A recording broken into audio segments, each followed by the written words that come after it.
Bonjour à toutes et à tous, cette vidéo pour évoquer le lien entre les hauteurs des pyramides et la rotation de la Terre. Beaucoup de personnes ont mis en évidence des cotes caractéristiques de la pyramide de Khéops en lien direct avec Pi ou Phi. Ces informations sont disponibles dans des documentaires et sur des chaînes YouTube de chercheurs indépendants. Ces codes caractéristiques que l'on retrouve sur la Grande Pyramide ou dans la Chambre du Roi sont accessibles et contrôlables par tous. Aussi, je vais vous révéler avec cette vidéo une autre valeur caractéristique des pyramides, leur hauteur, en lien avec la rotation de la Terre. Pour ceci, il m'est nécessaire de déterminer la distance parcourue par la Grande Pyramide lors de la rotation de la Terre en 1 heure. Pour être plus explicite, si vous pouviez poser un repère fixe pointant le sommet de la Grande Pyramide, quelle serait la distance au bout d'1 heure de rotation de la Terre sur elle-même entre ce repère et le sommet de la Grande Pyramide? On peut trouver cette valeur par calcul, mais il est assez rébarbatif. Pour que ça soit plus parlant, je veux obtenir cette valeur via un logiciel 3D utilisé dans toutes les industries de pointe comme l'aérospatiale, l'automobile et bien d'autres. J'ai représenté la Terre avec un rayon de 6379.137 ici en millimètres, mais c'est juste une question d'échelle. Son axe de rotation est en jaune et l'équateur en vert. J'ai créé deux courbes noires. Tangente à la sphère, l'espace entre les deux courbes noires au niveau de l'équateur est de 15 degrés. Cet angle correspond à l'angle réalisé par la Terre en 1 heure, soit 360 degrés divisé par 24.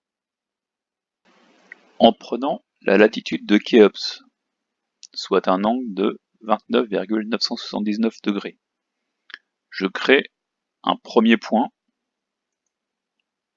représentant la position de Khéops, puis un second représentant la position de Khéops décalée d'1 heure. Ayant ces différentes cotes, je n'ai plus qu'à mesurer la longueur de l'arc entre ces deux points. Je fais apparaître cet arc, je fais apparaître la mesure, je fais du ménage pour enlever les autres, et j'obtiens une longueur d'arc de 1445,349. Ayant obtenu cette longueur d'arc,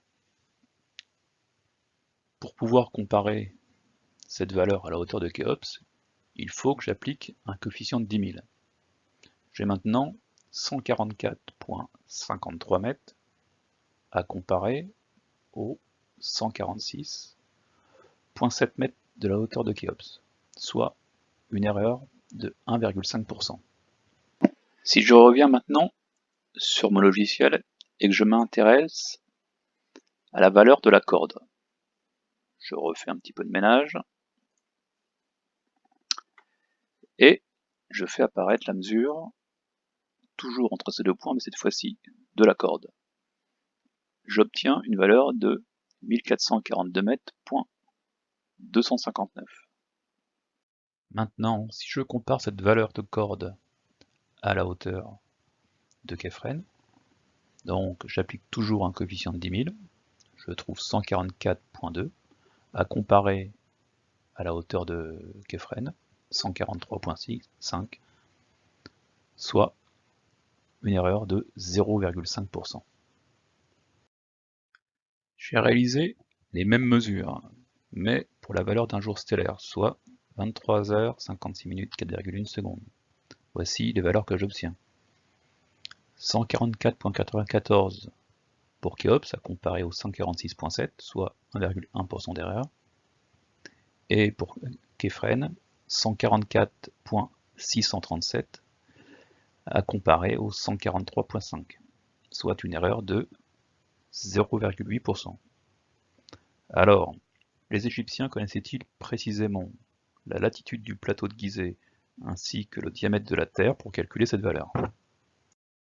Simple coïncidence ou pas, à vous de juger.